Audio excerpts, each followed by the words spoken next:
and welcome back to my channel. Today, let me start with a bit of a personal story. After graduating my master's degree in marketing and communications, I was working a job which I really thought I loved. It looked great on paper, the pay was well, the company was so popular, and I genuinely enjoyed working in marketing. But slowly over the time, something started to feel off. And it happened from week to week, especially on Sunday evenings, that I simply couldn't deny anymore that something didn't feel right anymore. The open plan office was loud and distracting, the weeks felt extremely long, the work was mentally exhausting, and somehow 2 days of weekend were not enough to recharge, especially not because I was so drained during the week that just those 2 days, they were not enough to refill my cup. And I started to feel stuck in that hamster wheel of helping drive more revenue. Every single week it was my task to bring in more revenue. But what for? And when my body started showing signs, I realized at 25 years old that I was on a fast track to burnout. So I took a step back, and that's when something very true hit me. The truth was that I wasn't working in alignment with my core values of sustainability, of helping others, of fairness, of being authentic. And I wasn't working in alignment with my purpose. So the fast-paced environment and the quite superficial workplace were really hard on me. But the main problem is that I felt completely disconnected from what I was doing and from what I wanted to do.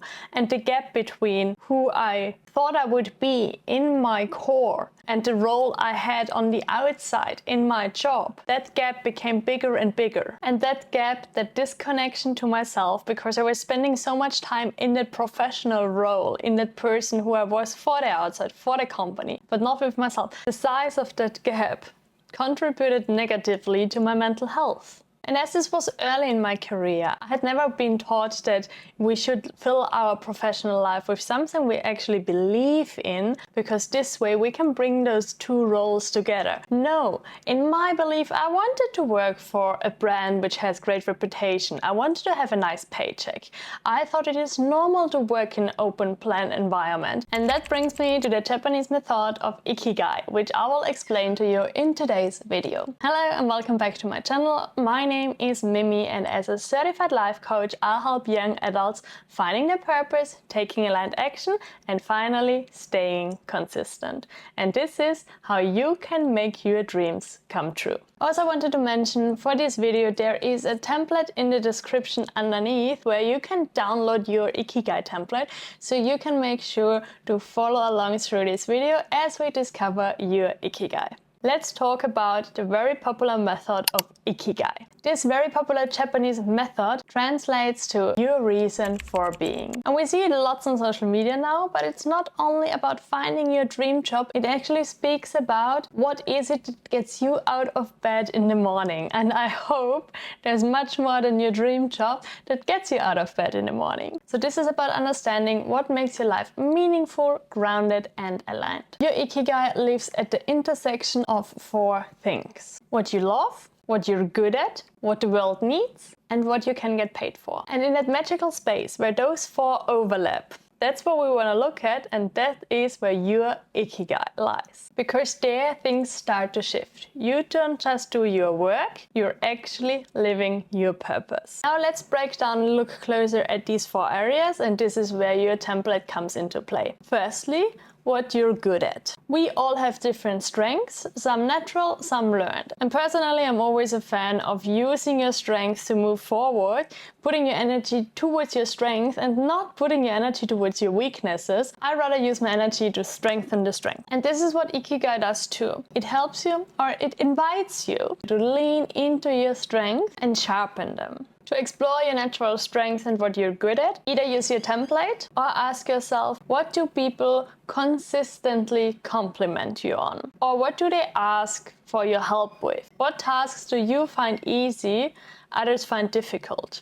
When do you feel most confident or capable? And which skills have you developed that feel energizing to use? You can write those down in your circles or on your piece of paper and just let it sink in for a little bit. Then we're looking at what you love. So here we are reconnecting with your joy, with your inner child, with having some fun.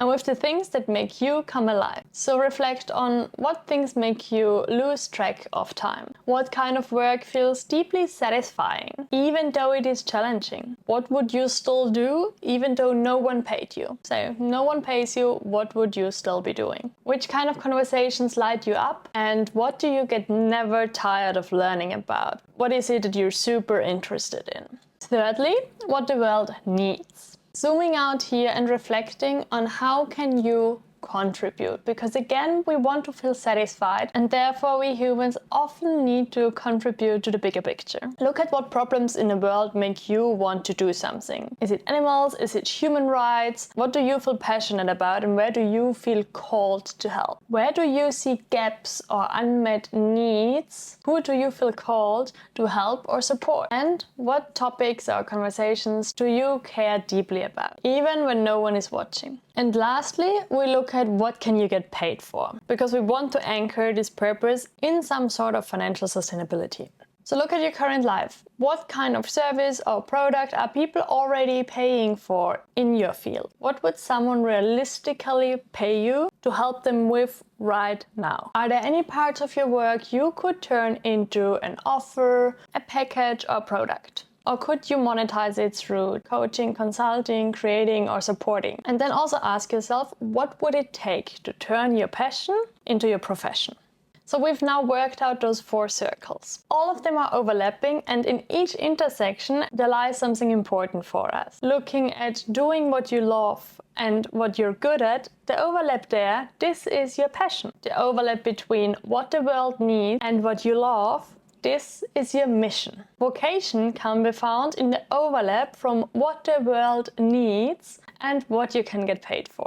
And finally, the overlap between what you can get paid for and what you're good at, that is your profession. But only in that center where all 4 overlap, this is where we find your Ikigai. That sense of deep, sustainable purpose, that flow, that feels so effortless and aligned. Your reason for being. Now that you worked out your Ikigai, I really want you to know that this is nothing static, and this is what most people get wrong. They work their Ikigai once and think that this is the blueprint for the next 45 years. No, your Ikigai can totally change, and that's why it's so important to do this exercise every now and then. It is not one perfect answer you figure out once and follow for the rest of your life. This will evolve just as you do, because you are growing, you are learning, you are developing, and so can your Ikigai. So it's not one blueprint, it's more so an aligned practice we carry with us. It will shift, and it's a living practice of aligning your energy, your skills, and your impact in a way that feels fulfilling and purposeful. So defining your Ikigai, finding that middle where everything overlaps, also means that your reason for being includes a mission, a passion, a vocation, and a profession. These are your secret ingredients to come closer towards that fulfillment and that purpose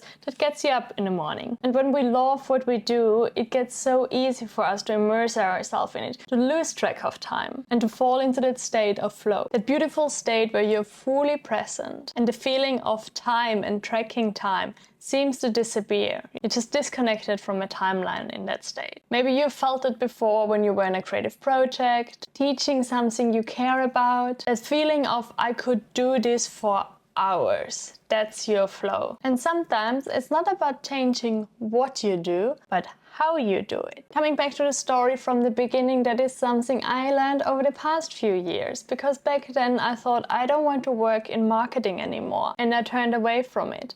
Few years later, I'm back in marketing and I actually love it. But I work in a very different surrounding now, and I've completely changed the way I'm doing it. Another example would be a content creator who loves writing but hates filming, so they switched to newsletter instead of podcasting. Or a teacher who thrives in smaller groups instead of big classrooms, so they start tutoring or hosting workshops. Small changes can always help you reconnecting with that state of effortlessness. So yes, many factors play a role when it comes to finding your Ikigai, understanding your Ikigai, and probably also deciding on your Ikigai. And again, the reminder, not only you are changing, also this world is constantly changing around us. So it takes us to stay adaptable, flexible, fluid, to be able to stay in that flow state. Everything around you changes, so you will have to change and adapt to keep that Ikigai flow state within you. I would love for you to comment below what your Ikigai looks like and send me any questions you have about this. Thank you so much for joining today's video. If you would like, we can dive deeper in one of my breakthrough sessions. Hop over to my website where you can book your free clarity call,